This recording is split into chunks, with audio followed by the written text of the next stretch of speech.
Hello, everybody, and welcome back to another episode of The Points of Articulation. I'm your host, Dave, and today I'm joined by my longtime friend, Officer Mike. Mike, how you doing? I'm good, Dave. How you doing? I mean, it's good to be here. I'm glad you invited me on. Yeah, to be honest with you, I was just taking a swig of my fresh, ice-cold Poland Spring water, which is more like lukewarm. It's nice to have somebody else on the show, because I had Doug and Tyler for the prototype, and then I've been doing it by myself, and to be honest, I'm sick of talking to my computer screen. So that's why I'm putting it out there, and I'm glad you accepted and we're trying this. For those who don't know, Mike has been my friend longer than Doug. Actually, we were in Cub Scouts together and school, and we've been friends ever since. So, Mike, for those who don't know, would you like to introduce yourself? Yeah. So again, my name is Mike. Like Dave said, we've known each other for a long time now, and yeah, it's been a good time. I guess you could say I'm called Officer Mike because I am a police officer in like the New York, New Jersey metropolitan area here. Yeah. Okie dokie. So, the first thing I want to talk about today is that I've been watching a lot of horror films my whole life, and it seems like all of a sudden, because of the whole coronavirus pandemic, people are obsessed with these contagion-type movies and post-apocalyptic films like Mad Max and the movie Contagion with Matt Damon. And what's crazy is there's a film out there called The Stand. Now, The Stand was written in 1978 by Stephen King, the same guy who did It and all those other cool horror movies of the time. Now, this book was going to be made into a movie by George Romero, who some of you may know as the guy who made Night of the Living Dead and all the zombie sequels after that, but it fell through. So, jumping ahead to the, I would say, mid-90s, 1994, it was made into a mini-series for none other than ABC. I saw this film because my dad brought it up, and there was a clip of it, and it really intrigued me. Now, the clip is basically that a woman who is on the radio is talking, and people are calling into the radio saying that the military is shooting people in the streets and this and that, and the military goes up to the door, kicks it in, and tells her to shut it down, and she calls him a fascist and stuff like that, and she's like, don't you know a little thing about freedom of speech? And then they just blow her away off camera, and you hear it on the radio. And I heard that because my dad watches a lot of conspiracy theory stuff on YouTube to pass the time. And some guy that was like a fearmonger for the COVID-19, he played that clip. And I guess it was like to scare people. But I like crazy stuff like that, so I had to get the movie. And I started watching it, and I'll be honest with you, the first major story arc is called The Plague. And it's all about a weaponized influenza that gets out, and I believe it's California. I might be wrong about that. And one guy escapes. He takes his family, and he goes towards, I believe it's Texas. And it just spreads like wildfire after that.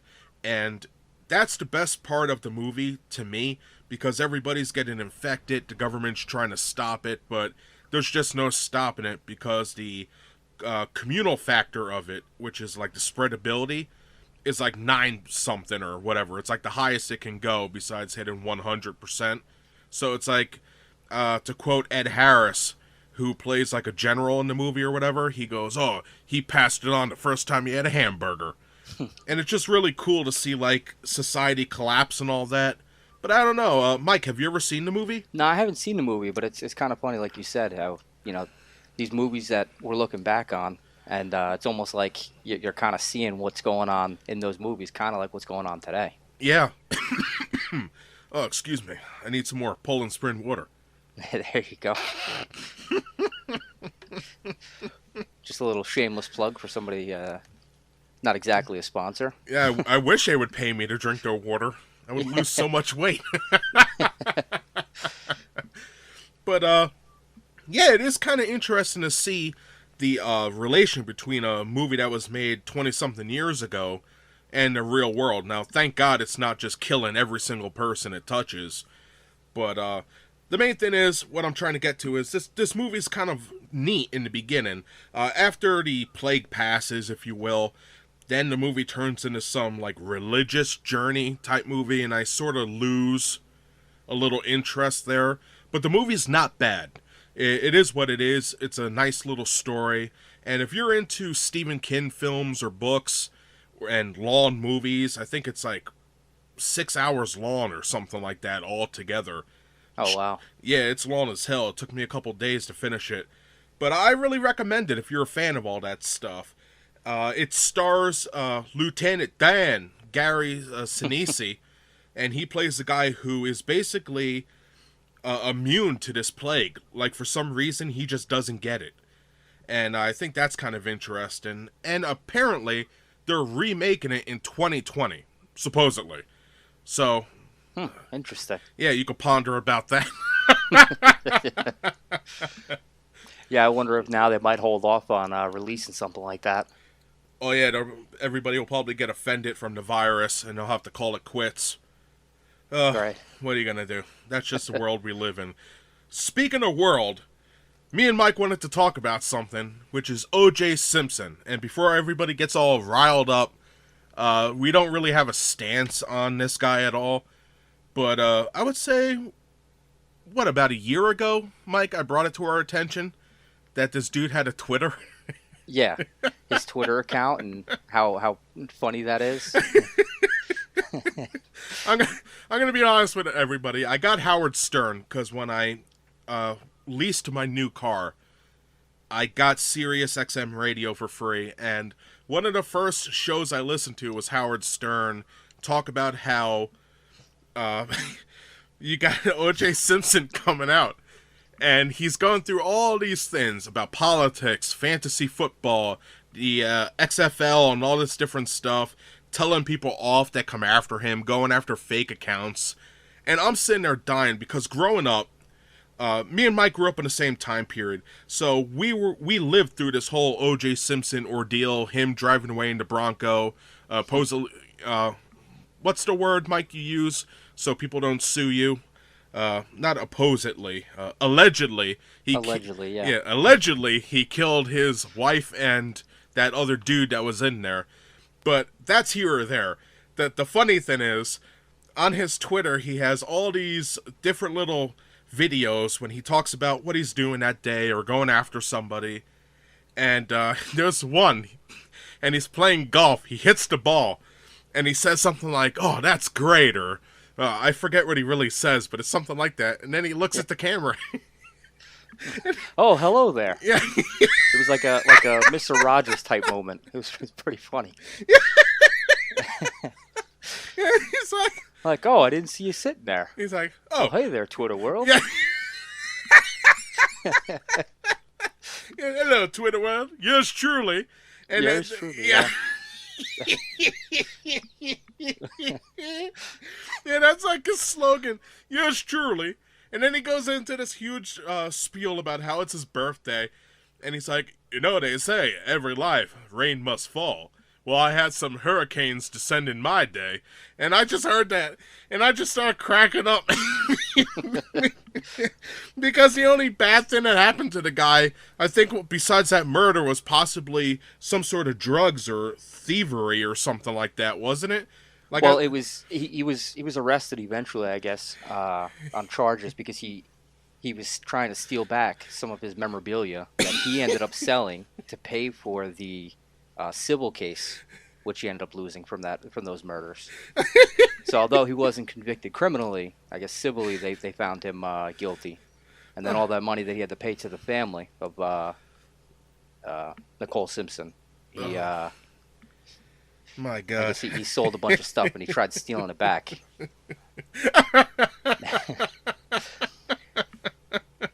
Oh my God, that cracks me up. And the funny thing is that this guy's putting himself out there, and a lot of people, even to this day, despise this man. Many people think he did kill her and that young guy, and that he's a murderer, and they should have killed him and everything else. And I just think it's funny that now he's out on Twitter, and he's going after everybody, talking about football and different sports like that. Well, and it's funny if you watch some of them. He tries lecturing some of the players and stuff like that, or some other people on like what's the right thing to do, and it's just like it's kind of funny, for a guy that may or may not have killed two people, and he's sitting there and he's trying to lecture people on what they should be doing and what their virtues should be and everything. It's hilarious. It's like Bizarro World. Oh my god, I needed to laugh like this. This is great. And the comment section is what's really gold on those. If you read the comment section, it's just funny things like people just putting out knife emojis and stuff like that. I mean, a lot of it is people repeating the same stuff over and over, but there's some gems in there. You find them. You always get, if the glove don't fit, you must quit and stuff like that. Yeah. Or Juice, you really killed me with that one. Yeah. Oh Christ! Now, before me and Mike started this podcast, I was telling him that usually on my channel I talk about what different collectibles I get during the week, and I told him, I'm not doing that today. I just want to do like some crazy stuff, go off the rails, sorta. So if you're looking for me to talk about Doctor Who or something like that, it's not really happening in today's show. Hello, Twitter world. But gotta calm down a little bit. But expect a video. I believe Doug and Tyler are coming back at some point, and we're gonna talk about the joy of toy hunting, and I will conclude my story about the jackass on eBay that tried to screw me over. So if you guys want, tune into that. I should be editing that whenever the hell we record it in the next couple of days. But oh man, what a journey! Mike, I just gotta give you a little taste of what I've been going through. So I bought an item off eBay, and it wasn't super expensive, but I guess it was for the size of it. It was like a 3-inch ship, and the guy said he mailed it out. So whatever. Well, with everything going on, you lose track of time, and it turned out to be almost a month. So I wrote to the guy, and this was Saturday before the Monday before Easter, so about a week ago. And I said, hey, I never received the item. Can you tell me when it's coming in? And he goes, oh, it's coming Monday. So I'm like, oh, okay. So Monday comes, nothing. All the way to Friday, nothing. So I write the guy back, and I go, hey, could I have a tracking number? And he just writes back, I sent it, blah, blah, blah, blah, blah. Do you have a Ring camera? Yada, yada, yada. So I'm like, oh, man, this guy's just yanking my crank. So I contacted eBay, and it's been going back and forth. And I won't tell you all the stupid crap, but this morning, and this is new information for my listeners, he wrote back, and he goes, I sent it, you're a liar, and this and that. And I'm like, whoa there. I go, you're calling me a liar? And then he tells me he's a, what the hell is it? Damn, I should have had these emails open. I wasn't planning on talking about this. Yeah. But basically, he kept talking about COVID-19. He put COVID-19 in boxes or some. I don't know what he's talking about. And the way he wrote it, it sounds really weird. And he writes back that he's a, what is it? A MD that studies viruses. And, what the hell is it called? It's something with a V. I gotta open it up. So let me go on my email right here. And I gotta read this crap. I didn't even plan on doing this. Yeah, but I guess let's go. Yeah. So let me open this up, go on my eBay, and I hope he's not listening because this guy's really aggravating the urine at me. What the hell is this? Item shipped. Oh, well, at least they gave me tracking numbers. I'll give them that. Unlike, who's that? eBay gave it to you? Yeah, but not for this. Not for the item in question here. Oh, for something else. Okay, I'm gonna go to messages. Or actually, could be in my Gmail. Yeah, he is like a scientist or something. If you want to believe that or not. Okay. And let me see here. Okay, he writes, I sent it to you. It was stolen, or you're a liar. Are you a doctor? Wait, gotta scroll over. You know about COVID-19? Weird. I'm a virologist, MD. And you think it's 24 hours? Period. It was sent to you long ago. So anyway, he keeps, like, trying to demean me. And the thing is, the messages I'm sending to this guy are not bad at all. I mean, I wrote to him, I go, this is my reply to that. I go, listen, I don't want any trouble here. Obviously, it could have been misdelivered. I doubt stolen since I've been home. I wouldn't know since you will not or cannot give me the tracking identification number, which I asked for several times. That's all I wanted. With that number, I can go to the post office, like you suggest, and inquire about the package mishap. If I went to my post office now and was like, where's my box/envelope, that's what they would say. What's the tracking number? But instead of cooperating with me or giving a coherent answer besides I sent it, you say I'm lying and a bunch of COVID stuff. Listen, I don't care if you're I don't care if you're an electrician or a B-2 bomber pilot. I'm a special ed teacher. I just asked a simple question. eBay sees all of this and knows it. They also know you told me it was going to be delivered Monday, which if there is no tracking number, I do not know how you knew this. I am sorry this all got off on the wrong foot. It is not my intent at all. Just message me back if you have the number. Bye. So, I'm thinking it's over. I don't got to hear about this guy no more. Well, wrong, because then he goes, look at my ratings. 100% for 21 years. I sent you the item. So, yet again, he replies with, I sent you the item.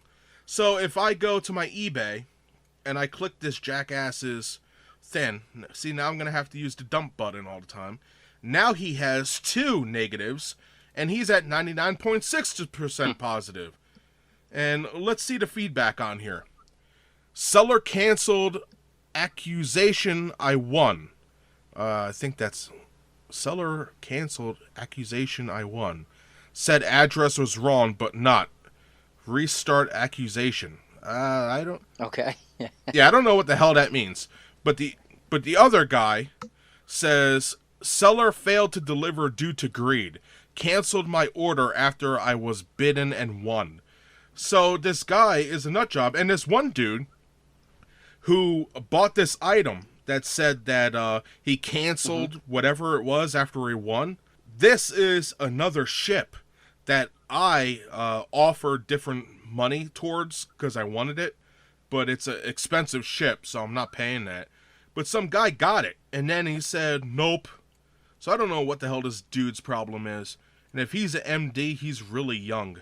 He looks young. Yeah. With some, I don't know. Sounds like maybe he might just be making some claims. Who knows? Right? I mean, there's no real way for you to and check that out. But hey, have you ever tried using the informed delivery thing? It's service through the post office. No, I never even heard of it. What is that about? Yeah, so if you can sign up for informed delivery through the post office website, and basically any mail or package that are coming to your house, you'll get like a heads up that, hey, this is coming. Oh, I think my dad has that because he always messages me photos when they scan the boxes.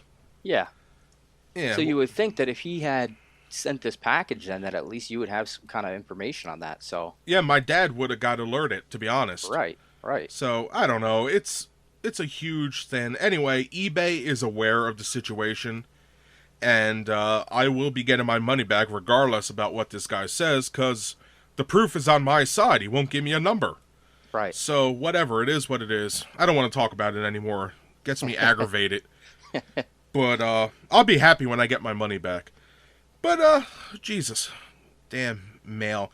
And to all those out there that may not understand why I'm so frustrated with this, it's because back in the day, I would say maybe a year, 2 years ago, there used to be a woman, and I'm saying woman because my neighbor caught her stealing one of my packages. Of course, the poor dude didn't do anything about it except call the cops. I would have took a photo, but yeah, what do I know? But this woman would steal my packages off my porch all the time. And it got to the point where I sent all my mail to my aunt's house that lives a couple towns over, and then I never had a problem. And I haven't had a problem since I switched my address back until this one package never showed up. So for him to say that it was stolen and I'm a liar, it aggravates the hell out of me. And I guess it really shouldn't. Like, who the hell cares? But, whatever. Damn, that water tastes good. That delicious Poland spring water. Yeah, soon it's going to be that guy's tears when I get my money back from eBay. Because eBay is going to be like, so, where's that tracking number? And he's going to be like, I sent it. And they're going to be like, oh, boy. Here you go, Mr. Dave. But anywho, geez, we talked about the end of the world in film, O.J. Simpson's Twitter world. So now I want to talk about something else. As I mentioned before with Mike, we've been friends for a long time, and we actually went to college together. And during that time, we would carpool, and even though we had a bunch of adventures in each other's cars, racing people down, what's that road, Mike? Main Street? Oh, yeah, over on Main Street, yeah. Just to pique the interest, you gotta tell everybody that one day, when we were in your car and that woman was in a SUV, and you went up and did that thing with the gas pedal.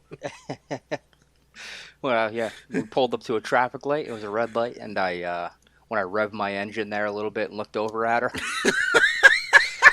she was in the right lane though, so I was in the left lane. And although it's called Main Street, that portion of that road it's a divided highway, so yeah. It's not like we were speeding down a local road here. It's an industrial road, and but I remember her accelerating like crazy and then cut me off from the right lane. She switched over to the left lane.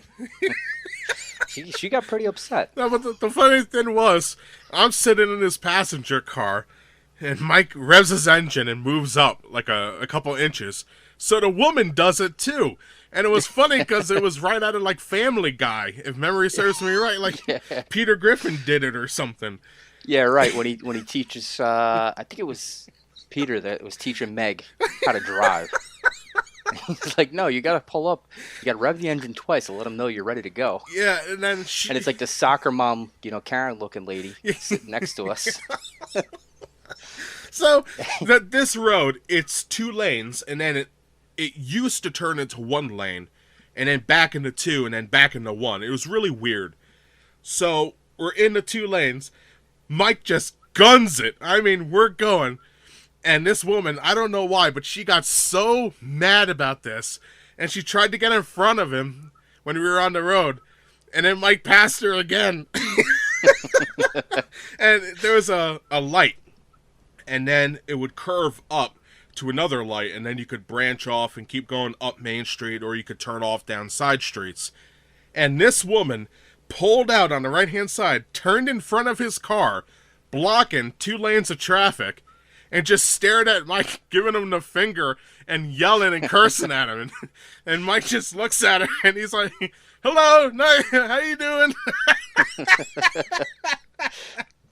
I never saw that woman again, but it was one of the funniest things, and I know it's childish or whatever, but, we were basically young adults. Who cares? Yeah. Yeah, exactly. Oh, my God, that was great. That woman was so mad, and all you did was rev your engine.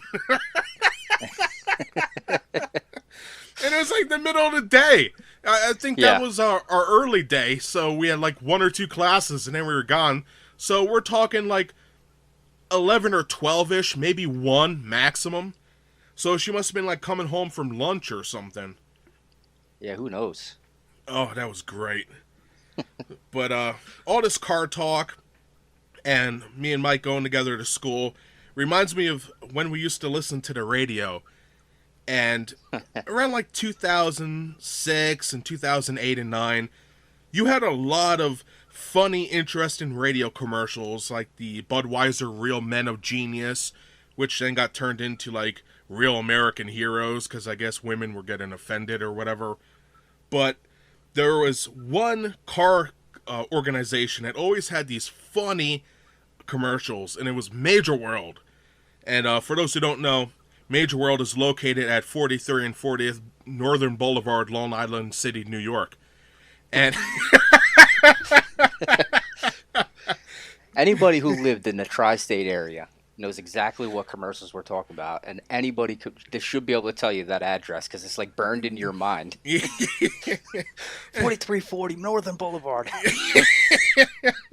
And what makes them funny is I haven't heard any around now that do this, but back in the day, you would have a guy or a woman talking, and it would sound like maybe they're in church or an office building, or one I found from 2017 was a helicopter pilot, like a traffic reporter, and the news starts, and the commercial just begins like you're listening to the news. And it's like, okay, we got a helicopter over blah, blah, blah, blah street. What do you see? And then it goes to the helicopter, and you hear him talking like this. And he goes, wow, there's got to be 3,000 cars in this traffic jam. And all of a sudden he goes, wait a minute, that's no traffic jam. And you hear this little jingle goes, that's Major World. And the guy just goes nuts. And I'll put a link in the description below of the That's No Traffic Jam skit, because that's one of the funniest ones I heard in a long time. And it's just like so random. They have another one where the guy's driving a car. And if you really think about this commercial, it makes no sense. He's going on his car, and you hear the little GPS computer going, at the next light, make a right. And he goes, make a right. At the next intersection, make a left. He goes, a left? Where are you taking me? And then all of a sudden he goes, I know where I'm at. I'm in Major World. He's like, no credit, no problem. And then the funny thing is, I've been looking for these commercials for years. And if you go on YouTube and type in, Major World car dealer commercial, there's a lot of them with Latinas and Latinos, or I guess Hispanics. I guess that's a PC name. I don't want to say something that's going to get me in trouble. But it's like they're all speaking Spanish, and they're just as crazy as the car radio commercials. Like, there's this guy, and he's like the leader, and he has like a crown and a big cape. And then I don't know what they're saying because I can't speak Spanish. But I just crack up. It's so ridiculous. Oh, man. I don't think I've ever heard any of those ones. Yeah, they're long, too. And they're just sitting there, and they're all like, it's like usually women that are well endowed in the breast area. And, tight clothing. And then all of a sudden, it's like Mr. Major World or whatever comes out. And he's all like, oh, blah, blah, blah, blah, blah. And he goes into his spiel. And it's so funny. Like, I listened to it because I wanted to know if it was like the Major World guy. So I watched the whole thing waiting for him to be like, Major World! But in Spanish. But it didn't happen. So I was kind of upset about it. But, oh, man. Those commercials used to be good. And if anybody is listening to this, there used to be a Major World commercial, and I swear it's real. And it's a guy who goes to church, and he's in a confession booth. And the priest on the other side says something like, how can I help you, my son? And he goes, Father, I think I sinned. He goes, I got a pre-used car at a bad rate or something like that. And the priest is like, oh, you should do a couple prayers and then go to Major World. And then he goes. And I only heard it once, but I've been looking for this commercial to grab the audio for years. And nobody ever knows what the hell I'm talking about. But, oh, boy, that was a great one. That's back when, I think that was K-Rock with Opie and Anthony. Yeah, they used to be on Opie and Anthony, yeah. I mean, on K-Rock, I'm sorry. Yeah. Before they switched over to Sirius there. Yeah. And obviously before all the problems with Anthony. Yeah, those guys used to be funny. And Howard Stern used to be on there, and then he left too. He was the first one. And funny thing is, I was listening to Howard Stern the other day, and he was talking about how he left, and that every channel he was on, he told all of them. He goes, I'm telling you right now, if me and my team leave, nobody is going to have the same schedule. Like, your whole radio station's going to crumble without me. Because what they did was, even though he got all the ratings, they would incorporate that throughout the day. To hide the numbers that nobody listens to regular radio. Right. And what happened was he left, and within a year, or about a year and a half, 2 years, all those channels started to change what they were doing. Like there was reformat. Yeah, like the format for K-Rock started to change a little bit, and now it's not even K-Rock. That channel hasn't existed for almost a decade. It's been a while now. Yeah, I think it was like light rock or light chick music. They switched over to pop music for a little while. Yeah, I think now they're back into I think they do alternative music a little bit now. And such a shame. That used to be a good channel if you're into like rock, but to me it's like rock's dead. I go, when we were growing up, you had like Guns N' Roses, Rage Against the Machine, and like little bands that would come out and do like one-hit wonders like Stacy's Mom. But after like 2006, 7, and 8, that sort of all died. You got Lady Gaga came up, Katy Perry, and then it started leaning more towards the pop aspect as opposed to the rock and roll, which is a shame. Yeah, it's tougher and tougher, especially without those radio stations. For people to really find like any good rock music. Oh boy. Unless you're paying crazy amounts of money for satellite radio or something like that. Yeah, I pay for that because I love Howard Stern, and it's not super expensive, and everybody's telling me that I should call up and say I'm gonna cancel so they give it to me for free for like 4 months. Yeah. So I had it going for a while also, because the main reason why I picked it up was because the whole Opie and Anthony thing, when they got kicked off of I don't know if they got kicked off, but either way, when they left K-Rock. Mm-hmm. So in order to listen to them still, I ended up picking up that satellite radio. And I had it for years, and I still liked it, but I dropped it after that whole thing where I realized that, for years, you could have been getting it for, like, normal pricing. Yes. Like something not crazy, just by calling and canceling it. I just kind of got a little sick, like a little fed up with it. So I canceled it for a little while now. I just ended up listening to podcasts or other radio on my way into work. Yeah, well, I might, when I have to get a new car, which I believe is like next year, I think I'll try and cancel it or whatever. But I don't know. We'll see what happens. I almost canceled it because with the COVID-19 scare, for my job, because I haven't talked to you in a while, with my job, they were going to lay everybody off comes the 30th of March. And thank God it didn't happen, but comes June 30th, as of right now, there is no summer school. So I won't be getting a paycheck from June 30th all the way to September 15th when we go back in September, if we go back. So I'm hoping that, this garbage passes so we can't go back to work. So it's like I was canceling everything. Anything I had pre-ordered, I got rid of it. It was left to my car bill, my student loans, which I got an email. Apparently, I don't even have to pay them for 6 months. So, Wow. Like the Sally Mae / Navient, whatever the hell it's called now. The email was like, oh yeah, everybody that has a federal loan through blah, blah, blah, it's deferred for 6 months.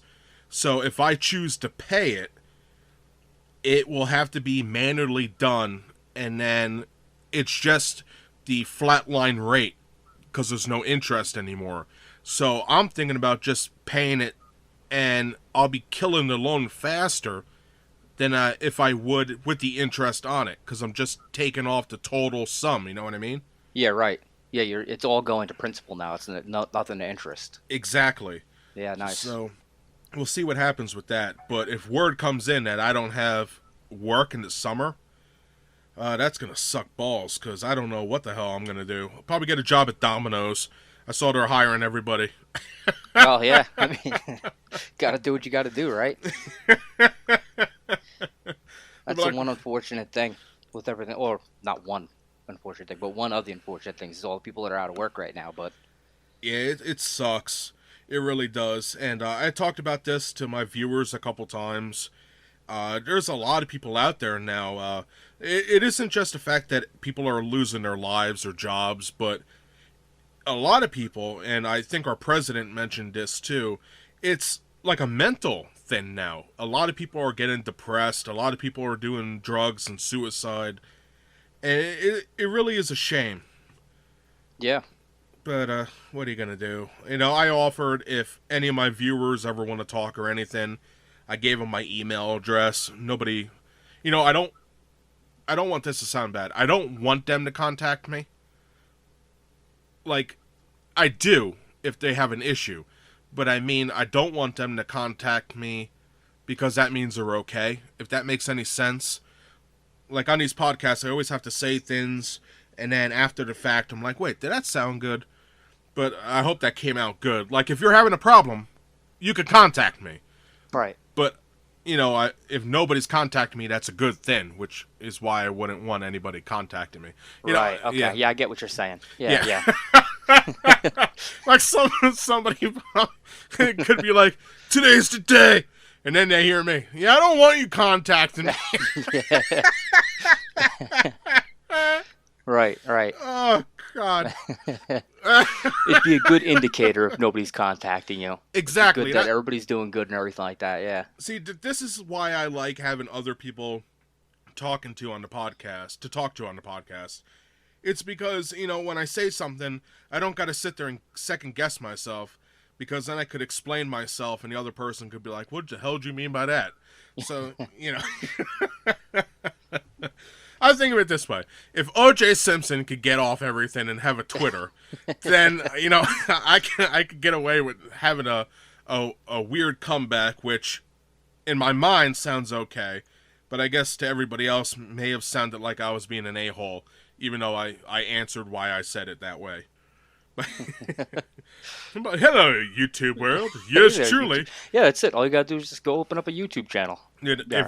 If we have another one after this, after I edit it and put it out there, I'm going to introduce us and be like, hello, YouTube world. Yours truly.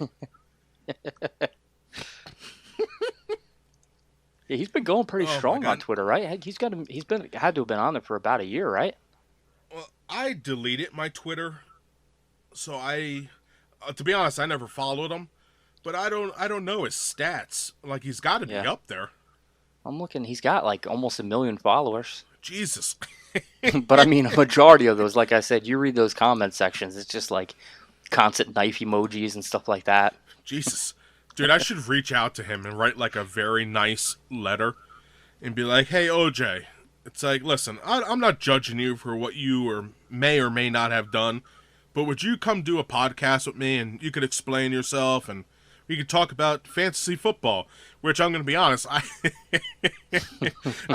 I'm not really into football at all. Right. But if O.J. Simpson came on my channel, I don't even have 2,000 subscribers. It's like he just comes on and starts talking to us about the XFL and Fantasy Football League and about all the baseball and stuff and all the different sports. I'm just going to be sitting there going, because I know nothing. I know how to play the sports, but I don't follow them at all. I think the only thing I know about football is that Tom Brady left the Patriots. You know, like the headlines. Yeah, like when the Steelers were good. I used to watch them all the time, and I had high hopes a couple years ago, but they just never got their act together. Yeah. What are you going to do? It is what it is. But yeah, I should do that. That would be funny. Even if I get a response from OJ. Yeah, he has like, I'd say there's a handful of people that actually defend him in the comments. But overwhelmingly, it's the other way. Oh, God. OJ Simpson. It's just funny because like some of the people that, you know, get kicked off of Twitter and everything like that, and it's like, you allow O.J. Simpson to have a Twitter account? Yeah, they get rid of people. In today's world, like as a YouTuber, if somebody makes a video about aliens, it's demonetized like as quick as I could snap my fingers. Conspiracy theories, politics, it all gets like knocked down ASAP. So the fact that he's on there and he's like going after people that spread lies about him and stuff, right? It's kind of interesting from my perspective, because if I started doing videos about aliens and World War II Nazis and how they invented a UFO that's really a time travel machine, and that's what the Nazi bell is that crash landed in Pennsylvania. You know, my channel would get smashed down in a heartbeat. Oh, yeah. Because I would have all these nut jobs being like, he's talking about, he's supporting Nazis. When I'm just sitting there going, well, they made it. It's documented. Like, people have photos and schematics, and then it did pop up in Pennsylvania, allegedly. Wow, that sucks, though. Like, think about that. Imagine being a German scientist, and your whole life you're like, wow, I want to make, like, a spaceship. And it's like, you're not even a Nazi or anything. You're just like an average Joe. And you finally build something, you get in it, and you're like, oh my god, it's working! And then all of a sudden, because of the fuel you put into it, it starts to go time traveling. You end up in Pennsylvania, like 20 years in the future, crash land, and then it's like your life is done, because all the U.S. troops surrounded it, and apparently took it to some air base or something like that. Like, your life sucks. They probably tied him up, or her, whoever it was, if it really did happen. And they were like, what do you know? It's like, no sprechen the English.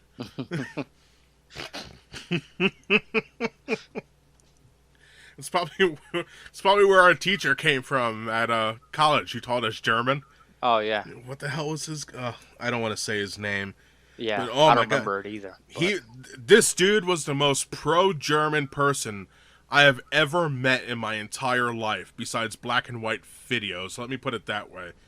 Like, the whole time, he would tell the whole class how Germany makes the best everything, which, you know, mechanically, they do make some awesome stuff. I'm not going to lie. German engineering, there's no doubting that. Yeah, but he's like, oh, you know those MRI machines? Yeah, Germans make the best MRIs. Germans make the best cars. Germans make this, and you just. But he said he goes to Germany to buy his car. Because I guess they allow you to, I guess, take it out on the Autobahn and everything like that, and they'll ship it back. And I don't know how more expensive that is compared to just buying it after it's already been shipped. But yeah, I have no clue. But I remember when we were in that class, and everybody would get so excited because like, oh yeah, at the end of the year we could go to Germany, and the whole year I was so excited about this, and then it turned out it was like $5,000 to go there, and I was like, yeah, that ain't happening. Yeah, like I'm thinking it would have been like maybe 2,000 or something like that, but I don't know. I guess the conversion was off. Right. But man, we had some crazy professors too. Oh yeah. We had that guy, and the only other guy that really pops in my head, actually two. One was a history professor that he would come in and he would draw, like from memory, a map of the United States or a state or a county or whatever. And it would have every single little land defect and river. And then once he was done drawing the map, he would just start screaming like Shakespeare to get everybody's attention. And he would be like, if he was talking about Washington, he would slam his hand on the table and he's like, we're going in there. And he was a good professor, but, you know, he would go up there on the board and then he would fart once in a while. And everybody would just look at each other going, did he just rip ass, you know? And he would be up there and he would be drawing or talking and hear like, and then he just keeps talking. And he always had like a little grape juice or a Gatorade or something, like one of those baby ones. Right. But he was pretty good. And the other guy, and you were in this one with me for political science. Man, I don't know where they find these people. This dude came in, and he looked like that actor who just died, who was in The Exorcist. What's his name? Von Marx or something like that. He played the main father or priest in that movie. Let me look it up real quick. Yeah. Of course, I type in Exorcist and it goes 2006. Right, well, that's a problem. Yeah. Look, I don't care about the other films. Original. How hard is this? 1973. Okay, the guy's name is Max von Can't talk today. Max von Sydow. And he looks sort of like him, but younger. And this guy came in, he smelt like, what is that stuff, Mike? Caramel coffee? Yeah. Like like something like that. And he would come in, and it's like, I don't mean to get all political, but this is a political science course that I'm talking about. And he would talk about Obama constantly. And if somebody brought up Hillary Clinton, or I forget who the hell ran against Obama at the time. I'm going to be honest, Mitt Romney? Yeah, I think it was someone else. It might have been Romney. I forget. But I remember we were pretty clear that when it came time to do our report, regardless of what anybody's political feelings are, it was pretty obvious that if we didn't go with Obama at that time, that we might not have scored as well. Oh, yeah, that was so funny. It was at least a lot easier to just agree with, whatever his feelings were, because it was, I guess he wasn't going to be as critical. So. Yeah. Oh, it was McCain. That's right, McCain. Right. Because I was remembering South Park, and it popped in my head. But the funny thing is, there was like this little Jewish boy in the class, and he always used to come in dressed up, and he sat there one day, and the professor would always like cross his hands and be like, well, what do you mean by that? And ask us different questions to make our minds grow, I guess you could say. And we would talk about the debates that were happening. So out of nowhere, he raises his hand and he goes, well, if somebody says Hillary can't control... No. Oh, what the hell was it? Oh, it was something about... Not being able to control Bill? Yeah, if Hillary questions somebody else who was running, I think it was against Obama, then Obama should tell Hillary, well, you can't control your husband or something like that. Some ridiculous thing.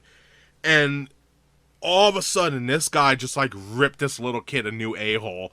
And after that, this guy never said anything else the rest of the time in that room.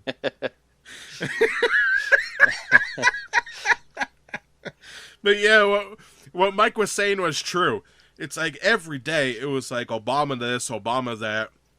And during that time period, I don't know if anybody remembers, one of Obama's main points was a community service program, which I guess disappeared because it never happened. And it was going to be like, I don't know if it was mandatory, but that was the only thing I had like against him in my paper.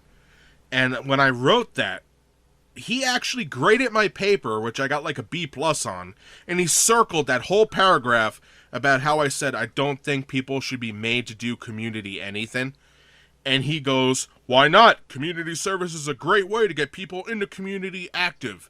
And I was like, you took off like 5 points off my paper just because I didn't agree with one of his points. Right. So when you told everybody that if you didn't go with Obama, you basically failed, that is effing true. Because our one friend, Dave, wrote a paper. Yeah. And I think he got like a C because he picked somebody else or something like that. Yeah, it was way easier to just agree with him. I remember that. Yeah, that I remember walking out of there. I'm like, yeah, I'm just gonna say I want Obama. Yeah. Like,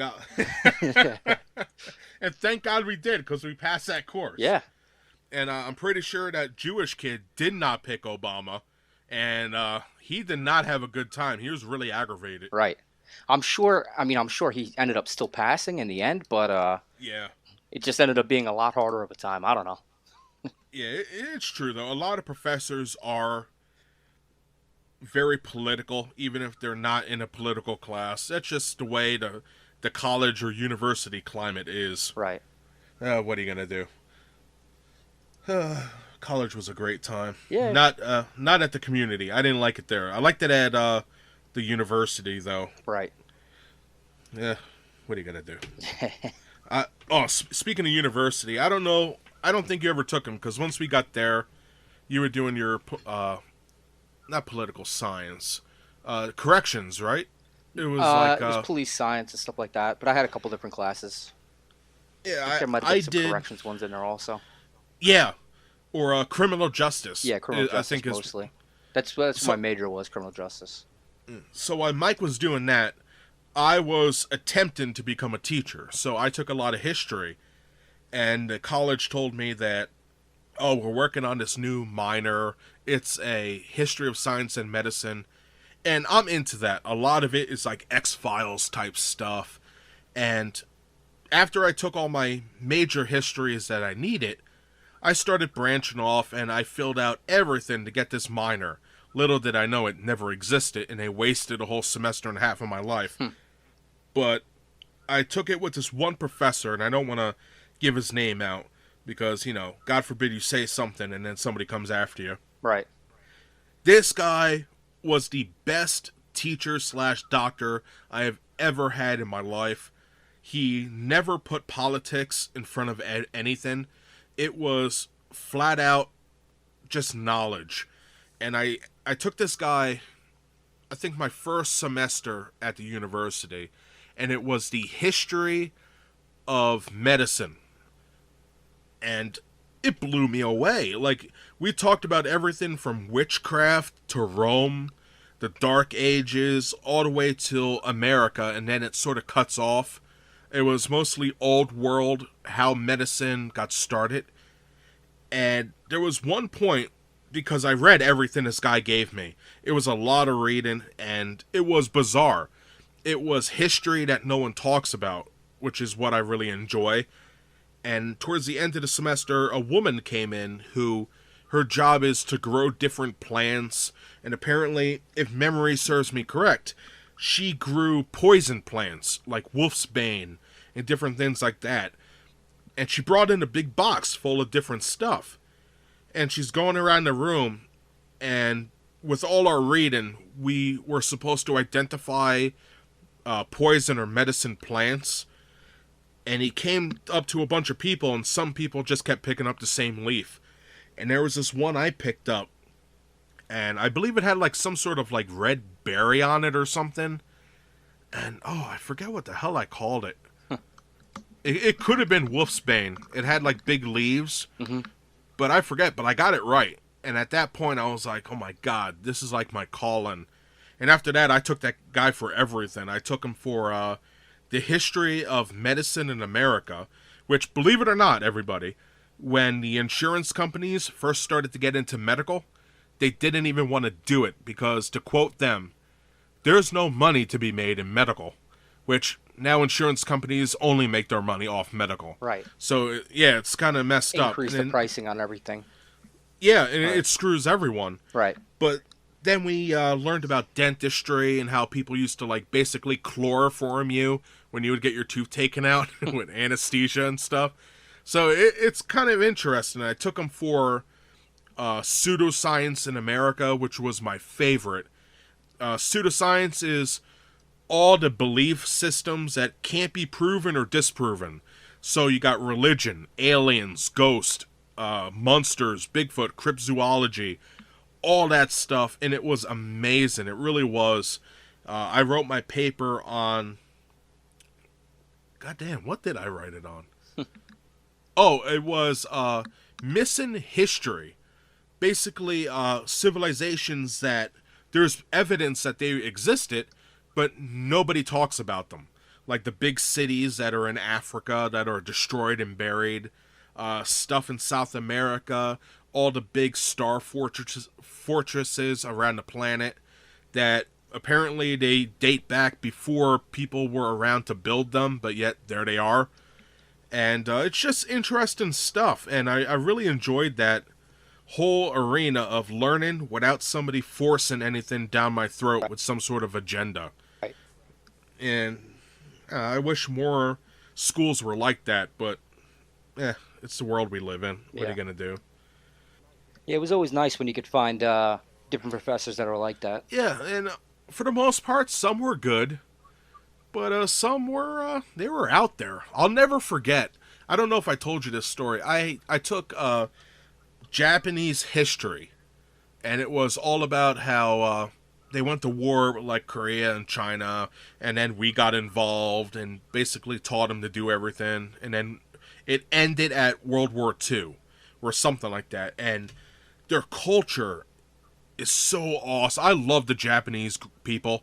I think their history is beautiful. But, oh man, listen to this. So we started talking about samurai swords. And my dad bought one. So the class is about, I think it started at 8 o'clock and it got out at 9:30, 10. So I went there and I brought my samurai sword that my dad got. You brought it to school? Yeah, I brought a weapon to school. And I carried it from my car in the big parking lot. And from the parking lot where I used to park all the way in that big lot. From there, about maybe 3/4 of a mile to the college center, that big building that we had to go to for orientation. So, Okay. for those who don't know, it's a big hike. Like, you're walking on sidewalks, you're walking in front of the buses that would drop people off. Like, everybody saw me. It looked like I had a rifle because it was in, like, a case. And I have it over my shoulder, and I go into the building, I go up the staircase, and my professor comes in. I walk in the room, everybody's looking at me. I go, hey, I got my samurai sword here. He goes, Dave, you have a samurai sword? I go, yeah, I brought it in for the class. And he's like, well, how about you'll hand me that? And like really slow, like a movie, he took it from me, and then he took it out of the case and he opened it. And everybody's like, oh my God, it's a weapon. And he's like, this is a good sword. I don't think it's real. And he puts his fingers up like quotations. But he goes, this is a great thing. He goes, would you mind if I, kept this on my desk? And I go, sir, you can do whatever you want. I go, I just brought it in to share with everybody. So at the end of the period, he puts it back in the holder and he gives it to me and he goes, Dave, next time you want to bring in something to deal with Japan, why don't you send me an email first? He goes, we'll talk about this because God forbid somebody saw you with that. You would be kicked out of here faster. And then he said some stupid slogan that I can't remember. I think he said white on rice or flies on poo or something like that. Right. But, in hindsight, yeah, sure, I guess I could have been kicked out. But Well, that's why I started laughing when you started saying it. I'm like, wait, you brought your samurai sword to school? yeah, I did. I'm probably But one you know of, what it is. You're not you don't think anything of it because obviously you don't have any ill intent with it or anything like that. Yeah, well, I brought it in as a form of education and entertainment. Right. But, I will admit, before somebody jumps on me in the comments section, should I have brought it? No. But you know what? At the time period, I was, 17, 18 years? No. Jesus Christ. I was probably like 21, 22. And I was like, we spent a whole 4-hour session talking about these damn swords, and, I happen to have one. Yeah, right. So whatever, and the guy didn't care. He whipped it out right in class, too. I thought he was going to behead the kid in the front. But it just, what are you going to do? Right. That's one of my funniest stories there. Oh, my God. Next time we do this, we should talk about those college professors that we had for English. Oh, yeah, I remember that. Oh, my God. Listen, everybody. I have nothing against feminism or anything like that. Whatever you believe in, that's your priority. Whatever. You live your life. But me and Mike had these two professors. And my God, I'm going to be honest. I hated having a wiener in my pants the whole time I was in this course. Because no matter what I did or said, it was constantly, men are evil, men are garbage. What was that word that woman always used to say? Fallacy. That's a fallacy. Yeah. It's like the bacon's brand new. How could bacon be new? Fallacy. Yeah, right. It was all the It was advertising. Oh my God, I hate English. And the funny thing is, I won't go into too much detail because we'll get to that next time if we do it again. Those teachers treated us like garbage. I went to the university afterwards, and I handed in a paper to the exact specifics that the two female professors told me they had to be done. There was no questions. It was their way or the highway. And I handed it in, and a woman called me to her desk at the end of the class. And she goes, Mr. Whatever, I'm not going to give out my last name. Mr. L, can you please see me for a moment? And I went, sure. I go, did I do something wrong? She goes, no. She goes, where'd you learn to do papers? And I went, oh, my community college. And she goes, did anybody ever teach you how to do APA instead of MLA or something like that? And I was like, no. I go, I had to do it this way or they would have failed me. And do you know that woman told me she never wants to see a paper like that again? And, Really? Yeah, and every paper I did after that was the new format, which was APA, which is very similar to MLA. There was like little stupid differences, but every other professor I had, especially for history, because history and English sort of go together, Right. used that format. And she said she doesn't want to see this anymore. She doesn't want to see that anymore. She goes, you already explained this. You don't need to back it up with a citation for that. And I was like, whoa. So it's all about people's outlooks on life. You know, you could be an a-hole to everybody because they're different than you. Or you could be like that professor I just said that was a human being and just went, yeah, I don't understand what all this stuff is. So you don't got to do that. She goes, as long as you write a paper and it follows this specific format, you're fine. And I got an A in that class. An A. Yeah. And those other 2 English courses, I got like a C in them. And I barely made it out of those also. Yeah, and that was when I was like C equals degree until I got to university. And it was like, if it's not a B, it doesn't matter.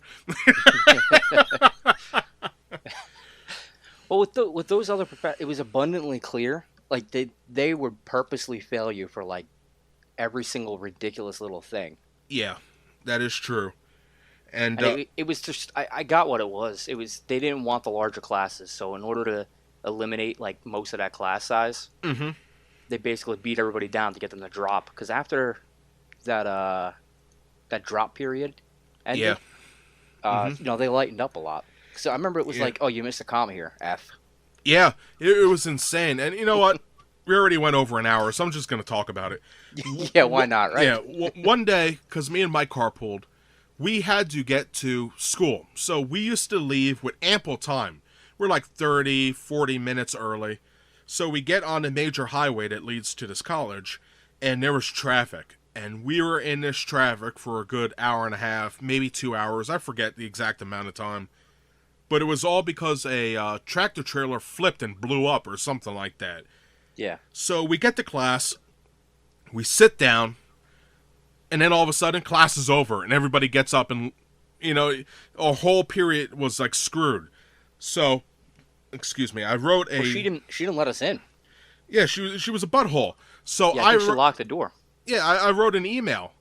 And I did it on behalf of me and Mike. I didn't really care because it was asinine. And I told her, I go, we live here. I go, it takes us blank and so much time to get there.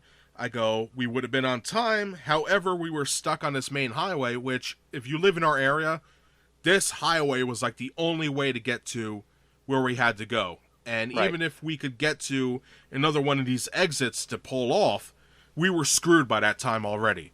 So we were stuck here, and traffic was not moving. So I sent her links to the traffic report. I wrote a beautiful thing, and it was good. And I explained everything. I told her I meant no disrespect. I go, me and you, carpool, and this and that.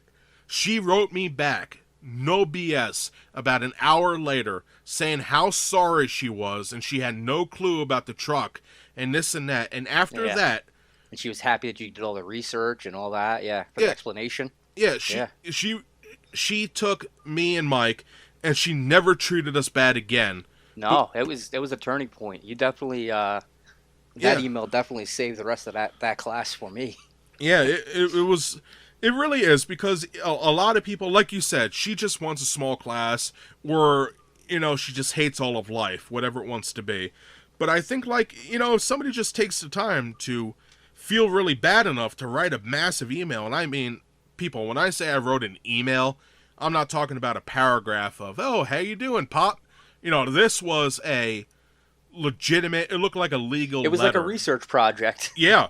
I mean, you posted the links of the traffic reports and everything. Oh, yeah. I sent the traffic reports. I sent the, I think, the local newspaper, the Home News Tribune. I think they had an article about like people blew up in it. They died. Yeah, And I remember it was something crazy. yeah, it was like a gas truck, like an 18-wheeler gas truck or something.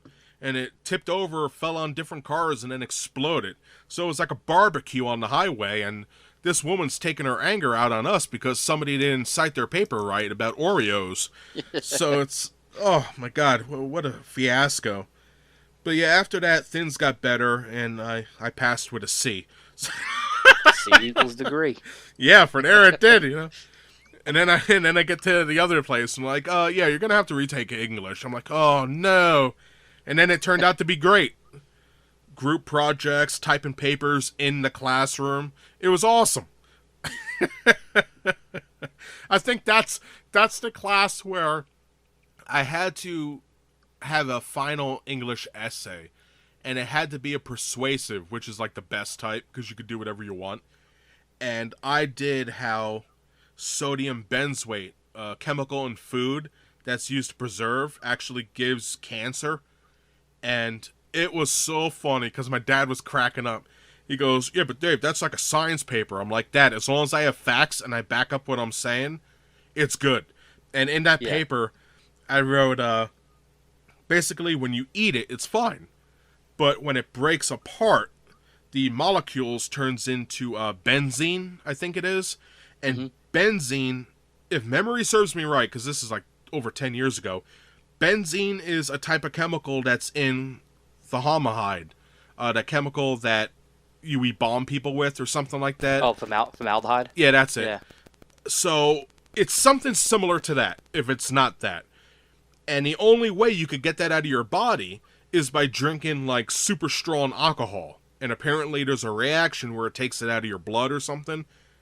And I handed this paper in, and the woman was like flabbergasted. She had no clue about this, and she actually took my paper home and did research on her own to try and prove me wrong. And she sent me emails saying, you know, she couldn't believe it, that it's in salad dressings and this and that. And if you cook it, like put it in, say you take Thousand Island dressing, put it on a Reuben, and you broil it, and it crisp up and cooks. Once it goes over a certain amount of degrees, the chemical bond breaks apart, and then you don't got to worry about it anymore. And you know, she was really impressed. Yeah, it's, you know, first of all, it's scary because it gives you cancer, but on the other thing, it's like I felt so good because when you go your whole life, and with high school, nobody really told us how to do papers. You get to college, and they're just hard asses on us the whole time. Like it was basically English boot camp. Yeah, the way these people treated us, and then I guess that was the best way to look at it. Yeah, and then when you finally get to some place that wants to teach you, it's like you have confidence in yourself, and they teach you how to write a paper, and you just start to move, and before you know it, you're a well-oiled machine, and I'm pumping out these papers like nobody's business. It got to a point where it would go from me getting really upset that I had to do a 8-page paper to me writing about movies and film course and 20-something page historical document papers. Like, it was just second nature. I think my last semester, no BS, I took 5 courses. Each one of those courses were very different. I took Latin America. I took the Ottoman Empire. I took Japan. And there was something else. I forget. I think it was Africa. Did I say Africa already? No. Oh, okay, I don't think so. It was Africa, and the last one was a film course. And each one of these needed over a 10-page paper. I think it was like 12 each. And one day I just sat there and I was like, you know, I can't do all these at once. And the semester began in September, and I would say before Thanksgiving, I had 3 of them done already. It just, who the hell wants to do them all at once? Yeah, that's the best way to do them. Yeah, and then the cool part is, once you have them done, you can go back and add stuff to them or edit them later, but that feeling that you don't got to do it anymore, it's amazing. Right. Just a pain in the nuts trying to type them all. Yeah, anybody who's waited till the last second to get papers done knows exactly what that feeling's like, and to not have that feeling is great. Just to know that it's all complete. Yeah, dude, that semester was so good for me. I had my cousin message me for me to help him with his paper, and by help, everybody knows what I mean. And, I helped him do his paper, and he paid me for it. He goes, as long as I get a B, you'll get the cash for helping me. And, I got that cash. He got a B+. Nice. Yeah, and he never messaged me again, so weird. Oh, man. Well, it's like 1 hour and 10 minutes. So I think it's crazy how fast that went. It does. I just looked up at the time too, and I saw that. I was like, "Wow, we're already well over an hour. Well, 10 minutes over an hour now." But yeah, it's crazy. It is nuts, and it's like for my other podcast, I got to cut myself off because you could just keep going. Right. But for this, it was just an experiment. We're trying different things and talking about things that normally I wouldn't talk about. And I think we had a good show. We talked about some post-apocalyptic films, The Stand, O.J. Simpson, Major World. And then we just started BSing for a while. I think it's entertaining. I don't know if my fans will like it. If they don't, I don't care because I'm editing this and keeping in it. Because I think it's going to be great for historical purposes. But yeah, it's great. So I guess we'll pull the plug now. So thank you, Officer Mike, for stopping in and doing this. Hopefully, once I get it all edited and make a thumbnail, because now, just like Doug and Tyler, I'm going to have to draw you in GIMP. GIMP's like Photoshop. Okay. So it's probably going to take me a couple days to do that, because I have to go back to work tomorrow. And by back to work, I have to email and have phone conferences. Oh, exciting. Yeah, no, the kid's dad doesn't even care. So I'll be like, how's your kid doing? He's doing good. I'm like, well, did he do his work? Yeah. What'd he do? He did work. And I'm like, okay, he did work. Enter. Okay, click. But nobody wants to do work. The guy's doing a full-time job. Yeah. Right. What are you going to do? Well, I appreciate you asking me to do this. I guess I wasn't really prepared for it at all. I got that message from you last night or whatever asking if I'd be interested. But it was a good time. I enjoyed it. So hopefully people like it. Yeah. We get some feedback on like what they might be looking for. And yeah, I like just talking about random stuff. I think that's where we shined. When I talk about toys and crap, it's always hit and miss because some people don't like one thing. But with this, we're just talking about life. Like, I'm sure most of the people out there dealt with crap similar to us. So somebody's got to have some sort of inkling about what we're talking about. But, now we're going on 1 hour, 15 minutes. So I'm gonna pull the plug here. All right. So thank you, Officer Mike. And that does it for today's podcast. I hope you guys enjoyed. If you did, smash that like button. And if you'd like to see new reviews on my channel every Thursday or podcast, let me know and subscribe. Thank you very much for taking the time out of your day to listen to us rant on. And I hope to see you next time. Stay safe. Bye, everybody.